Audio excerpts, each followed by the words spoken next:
अस्सलाम वालेकुम नाजरीन, मैं हूं अरसलान राजपूत। अमन कायम करने वाले सदर का ड्रामाई कदम जिसने अमेरिका को इसराइल ईरान तनाज़े के बीच ला खड़ा किया।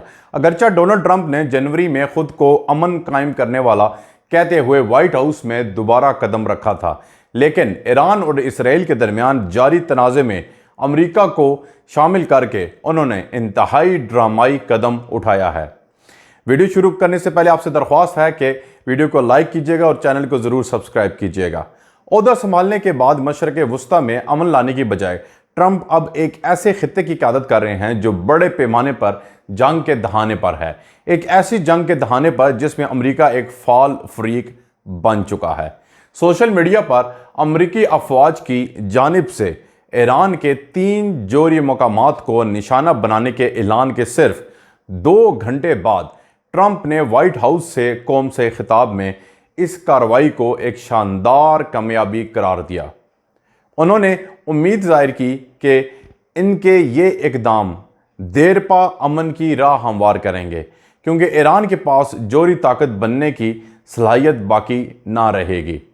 ईरान का कहना है कि इसके इंतहाई महफूज फरूदा जोरी तनसीब को मामूली नुकसान पहुंचा है।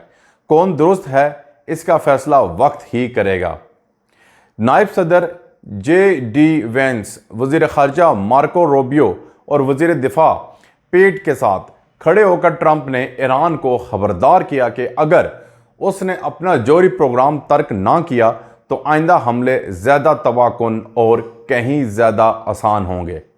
सदर ट्रंप ने कहा कि अभी बहुत से अहदाफ बाकी हैं और अमेरिका इन पर तेज़ी, दुरुस्तगी और महारत के साथ हमला करेगा।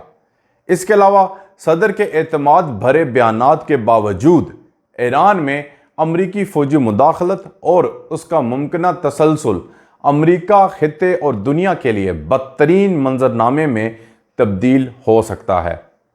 अक़वाम मुत्तहिदा के सेक्रेटरी जनरल एंटोनियो गुतेरेस ने खबरदार किया है कि अमरीकी इक़दाम के नतीजे में अफरा तफरी का सिलसिला शुरू हो सकता है और ये कि मशरक़ वुस्ता पहले ही कशीदगी की हालत में है। आयतुल्लाह ख़ामनेई अमरीकी हमले की सूरत में खबरदार कर चुके हैं कि ईरान खित्ते में अमरीकी अहदाफ को निशाना बनाएगा। ऐसे में अमरीका भी जवाब देने पर मजबूर हो सकता है। 2 हफ्ते 2 दिन में बदल गए। ट्रंप ने रवां हफ्ते के शुरू में यह बयान दिया था कि ईरान को गैर मशरूत तौर पर हथियार डालने होंगे। इनके इस बयान ने सदर को एक ऐसे मुकाम पर ला खड़ा किया जहां से उनकी वापसी मुश्किल होगी। ईरान ने भी जवाबी धमकियों के ज़रिए ख़ुद को ऐसी ही पोजीशन में डाल दिया है। इस तरह जंगें शुरू होती हैं और फिर ये इनमें शामिल लोगों के इख्तियार और तसव्वुर से बाहर फैल जाती हैं। जुमेरात को डोनाल्ड ट्रंप ने ईरानियों को 2 हफ्ते की मोहलत दी, लेकिन ये मोहलत तवक्को से कहीं कम निकली और सिर्फ 2 दिन बाद ही रात को अमरीकी सदर ने ऐलान किया कि उन्होंने ईरान के ख़िलाफ़ कार्रवाई शुरू कर दी है। क्या ये 2 हफ्ते का ऐलान मुज़ाकरात को चांस देने की कोशिश थी? क्या ये ईरानियों को एक झूठे इत्मीनान में मुब्तला करने की चाल थी, या फिर सदर के नामजद करदा सालिस स्टीव की क़यादत में पसे पर्दा मुज़ाकरात नाकाम हो गए थे? हमलों के फौरी बाद के हालात के मुतल्लिक ज़्यादा मालूमात फ़िलहाल तो दस्तयाब नहीं हो रही, लेकिन जो सोशल मीडिया पोस्ट और अपने खिताब में ट्रंप ने अमन की गुंजाइश पैदा करने की कोशिश की है, वो इसके बरक्स अमल किया है। शायद एक पुरुम्मीद सोच हो, अगरचा इसराइल ने ईरान की अस्करी सलाहियतों को कमज़ोर करने की कोशिशें की हैं, लेकिन आयतुल्लाह ख़ामनेई के पास अब भी हथियार मौजूद हैं। सूरत हाल बहुत जल्द बिगड़ सकती है। अब इंतज़ार का खेल शुरू हो चुका है। ईरान 3 अहम तनसीबात पर हमले का क्या जवाब देता है? इन 3 तनसीबात में इसके जोरी प्रोग्राम वाली तनसीब फरूदा भी शामिल है। ट्रंप शायद उम्मीद कर रहे हैं कि अमरीकी हमले ईरान को मुज़ाकरात की मेज़ पर ज़्यादा रियायतें देने पर मजबूर करेंगे, लेकिन ऐसे आसार नज़र नहीं आते। ऐसे में यह सवाल उठता है कि जो मुल्क इसराइली हमलों के दौरान बातचीत पर आमादा नहीं हुआ, क्या वो अमरीकी बमबारी के बाद ज़्यादा माइल होगा? और अगरचा ट्रंप ने यह तासुर दिया कि अमरीकी हमला एक ही बार होने वाली कामयाब कार्रवाई थी, लेकिन अगर हकीकत इसके बरक्स हुई तो इस पर दोबारा हमले के लिए दबाव बढ़ेगा, या फिर सदर ने मामूली अस्करी कामयाबी के बदले एक बड़ा सियासी खतरा मोल ले लिया है। अमन कायम करने वाले सदर को सियासी नुकसानात का खतरा हो सकता है। इन खतरात में दाखिली सियासी खदशात भी मौजूद हैं, जिनमें बैनुल-अक़वामी सालमियत से मुतल्लिक सवालात भी मौजूद हैं।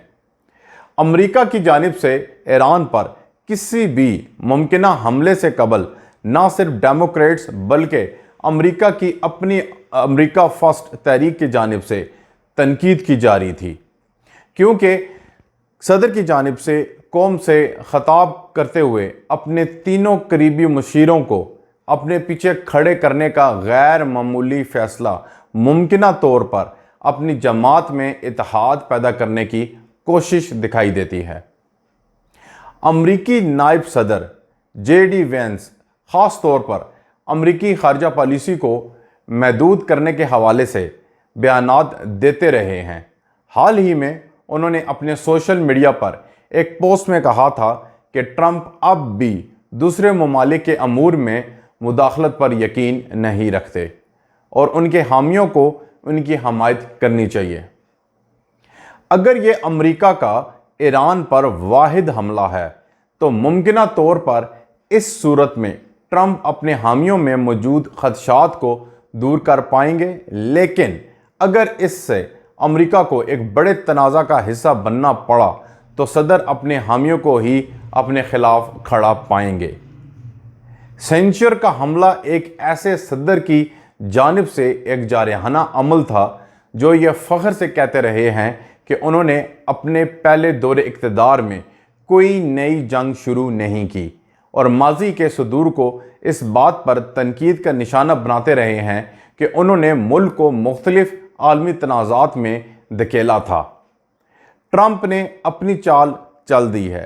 अब आगे क्या होता है ये मुकम्मल तौर पर ईरान के हाथ में नहीं है।